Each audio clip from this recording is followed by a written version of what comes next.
Kami mohon perkenanan Bapak Pembimas Hindu Kanwil Departemen Agama Provinsi DKI Jakarta pada Pak Putu Jaya. Kami silakan Pak untuk memberikan arahannya.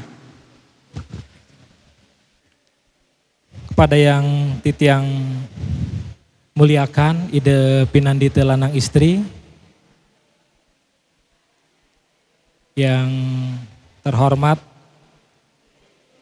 Ketua PSN dan Ketua Sarati Banten serta jajaran, yang kami hormati Ketua PHDI DKI Jakarta, yang kami hormati Ketua SDHD Jakarta Raya, yang kami hormati Ketua PWSHD DKI, Ibu Nyoman dan Ibu Penasehat WHDI DKI, Ibu Agung. Yang kami hormati pula Ketua Yayasan Gerahayatnya, Ketua Yayasan Mandira Widayaka, Bapak Nyoman, Ketua Yayasan Yapindu, tadi ada Pak Ketut Komplit,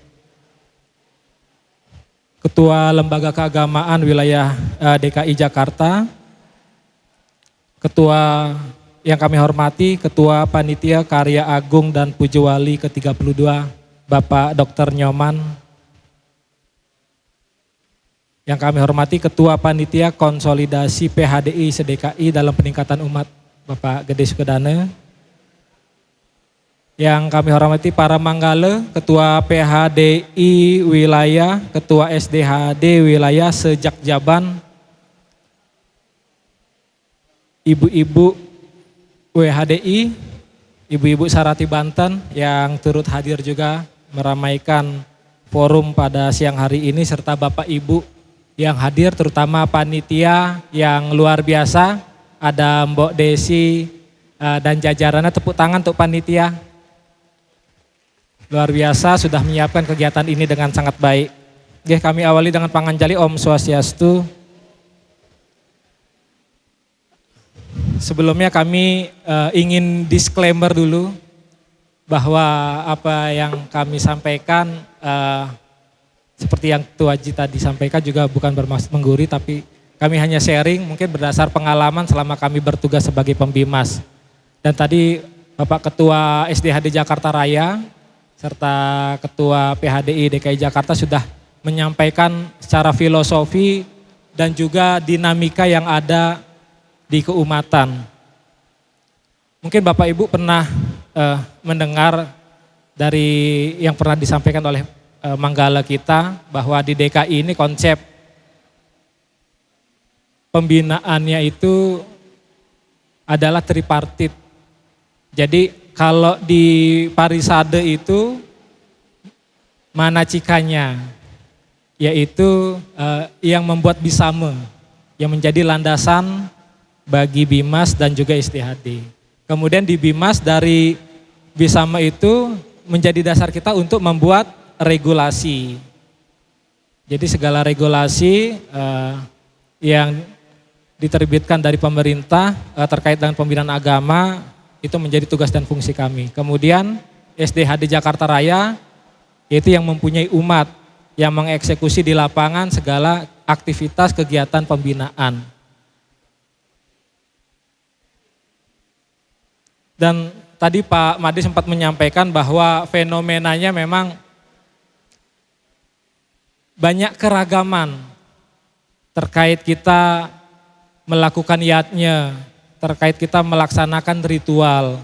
Dan kami sungguh sangat setuju, sepakat bahwa kita perlu membuat, kalau istilah beliau purana, atau istilah di kami pedoman, yang mungkin bisa menjadi dasar untuk kita, terutama untuk generasi kita.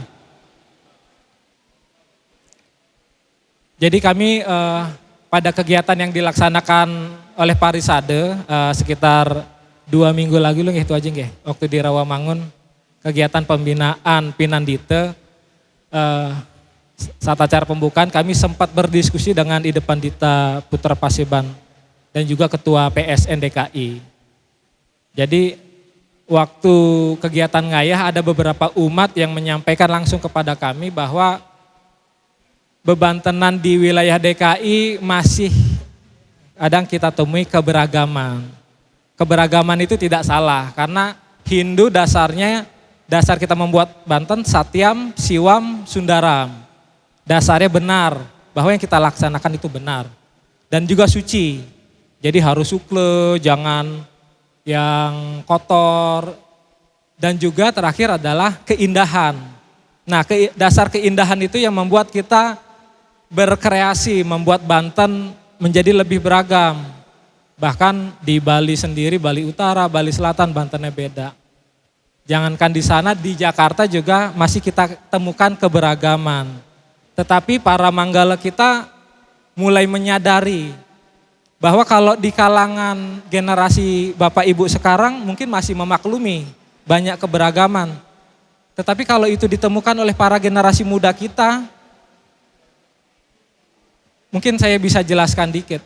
Bapak Ibu masuk dalam generasi baby boomers. Ada yang masuk generasi X, ada yang masuk generasi Y. Nah, saya sendiri masuk generasi Y, 80-an. Bapak Ibu yang lahir di tahun 60-an, 50, 60 itu baby boomers, 46 sampai 64. Kemudian 65 sampai 80 itu generasi X. Kemudian saya tahun 80 dan seterusnya sampai 9 itu masuk dalam generasi Y, generasi milenial. Nah, Bapak Ibu yang punya anak cucu yang masuk dalam generasi Gen Z dan juga Gen Alpha, itu sudah lahir di alam yang sudah ada internet. Sudah lahir di alam yang sudah ada AI sekarang. Nah, generasi sekarang itu lebih inginnya hal-hal yang praktis, sudah termanjakan. Coba aja belajar sekarang, kalau nyari tugas nggak usah nyari buku ke toko buku segala macam, cukup buka Google, buka ChatGPT. Jadi mereka ingin yang praktis. Dan kedua, mereka lebih berpikir kritis. Nah, karena dua karakter itu, mereka pengen yang praktis dan juga mereka berpikir kritis, jangan sampai kemasan beragama, bukan kemasan agama, kemasan beragama kita itu menjadi rumit di generasi mereka. Sehingga mereka melihat tetangga sebelah lebih rawan menjadi lock out. Pindah ke tetangga sebelah. Karena kadang-kadang ketika mereka pengen yang praktis, wah di tetangga kita lebih praktis. Mereka pindah. Terus mereka berpikir kritis.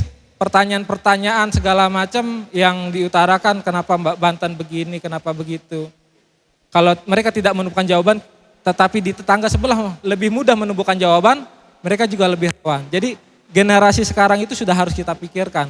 Karena nggak banyak kejadian selama kami bertugas, karena kami juga bersifat dalam pelayanan itu memberikan konsultasi.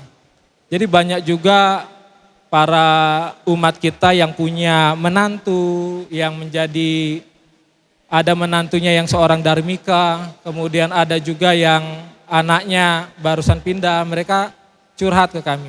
Jadi ini sudah menjadi fenomena. Nah, berangkat dari kegiatan ini, berangkat dari ide-ide para manggala kita ini, saya yakin ini merupakan jawaban. Kalau kita sudah membuat pedoman, itu akan menjadi pegangan yang baik untuk mereka. Mereka sudah tidak bingung lagi. Harapan kami juga mungkin ke depan, artinya kita sandingkan juga antara filosofi, ritual itu dengan sains. Misalnya tumpak warige, kenapa ketika tumpak warige pohon kita ajak bicara? Nini, ya ampun kalau ada salah niki Tan Bu Agong Oka yang mungkin uning. Pohon-pohon tumbuhlah dengan baik, nanti saat hari raya Galungan 25 hari lagi buahnya akan kami petik, kami haturkan. Nah ternyata itu ada penelitiannya, jadi penelitian yang dilakukan oleh Royal Horticultural Society. Itu ada 2 pohon tomat diberikan treatment yang berbeda. Yang satu disiram dan dipupuk, yang satu lagi selain disiram dan dipupuk itu diajak bicara, diberikan bahasa positif. Ternyata dari hasil penelitian itu pohon yang diajak komunikasi itu bisa menghasilkan buah tomat yang lebih besar, lebih merah dan lebih manis. Bapak Ibu bisa cari di internet, itu di BBC diberitakan bahwa pohon yang diajak komunikasi diberikan bahasa positif dapat menghasilkan buah yang lebih. Jadi leluhur kita sudah mempunyai konsep seperti itu. Secara sains itu sudah bisa dibuktikan. Nah kemudian kita ada ritual misalnya menyucikan air tirta. Jadi ada Profesor Masaru dari Jepang. Air biasa yang diberikan doa, itu molekul airnya akan berubah menjadi lebih bagus dan dapat memberikan dampak yang positif bagi tubuh. Jadi kita selain memang didasari dengan keyakinan, ternyata bisa dibuktikan secara ilmiah bahwa air tirta yang diberikan doa itu dapat memberikan dampak positif yang baik bagi tubuh. Ya tidak hanya doa, lagu-lagu yang positif juga ternyata bisa merubah molekul air. Ya mungkin harapannya ke depan pertama memang kita buat dulu pedoman agar mempermudah dalam umat membuat beban tenang. Itu dari segi rasional. Artinya jawaban-jawaban kritis, pertanyaan-pertanyaan kritis itu bisa dibuktikan oleh sains. Terus kalau generasi muda kita maunya praktis, tadi Tua Haji Yudi sudah menyampaikan ada 9 tingkatan yatnya. Kalau stigma yang diberikan kepada Hindu, Hindu itu adalah agama yang ribet. Ternyata kita sudah menyediakan 9 tingkatan yatnya. Kalau memang mau yang mudah ada nistani niste. Kalau kita mampu kita bisa, tidak salah juga kalau mau utamaning utama, kalau memang kita punya kemampuan untuk itu kenapa enggak. Selain itu ada juga sloka menjadi dasar. Patram, puspam, palam, toyam. Jadi dengan sebilah daun, sekuntum bunga, setangkup air pun asalkan diaturkan dengan hati yang suci, maka persembahan itu akan Tuhan terima. Jadi banyak dalam pedoman-pedoman yang untuk generasi muda kita itu bisa kita sandingkan dengan hal sains yang ilmiah dan juga hal-hal yang praktis yang sudah disediakan oleh agama kita. Dan harapannya pedoman yang nanti kita buat berangkat dengan kerjasama Parishade, kemudian SDHD dan kami di Bimas, mudah-mudahan bisa kita membuat pedoman yang bisa menjadi landasan Bapak Ibu dalam melakukan yatnya. Terutama untuk generasi kita. Karena saya kebetulan banyak masukan, bukan dari kami ide itu, tetapi masukan dari umat yang memberi keprihatinan kepada generasi muda kita. Kalau generasi muda kita mungkin kalau zaman Bapak Ibu masih terlalu bervariasi, tetapi untuk generasi muda kita, dengan kita membuat pedoman harapannya bisa mengemas Hindu itu menjadi lebih praktis. Oke, mungkin demikian Bapak Ibu, tidak berpanjang lebar. Sekali lagi untuk filosofi tadi sudah mendalam disampaikan oleh Tua Haji Yudi, kemudian dinamika bagaimana perkembangan umat dalam melakukan yatnya oleh Bapak Ketua SDHD Jakarta Raya, dan kami di Bimas tentunya hanya ingin memfasilitasi kebutuhan-kebutuhan umat seperti yang disampaikan oleh Bapak Ketua SDHD Jakarta Raya dan Ketua Parishade DKI Jakarta. Mudah-mudahan kolaborasi antara Bimas Hindu DKI, Parishade bersama SDHD Jakarta Raya dapat berjalan baik. Tentunya tidak lepas juga dukungan dari Bapak Ibu dari PSN, para manggala kita dari PSN, Sarati Banten tentunya, dan juga para manggala kita di wilayah Jakjaban. Mudah-mudahan ide sesuhunan memberkati niat baik kita dan generasi kita ke depan tetap kuat terhadap keyakinan Hindunya. Kita tidak usah muluk-muluk memiliki misionaris umat kita biar tambah banyak, minimal generasi kita kuat dengan keyakinan Hindunya. Oke, mungkin demikian, kami tutup dengan para misanti.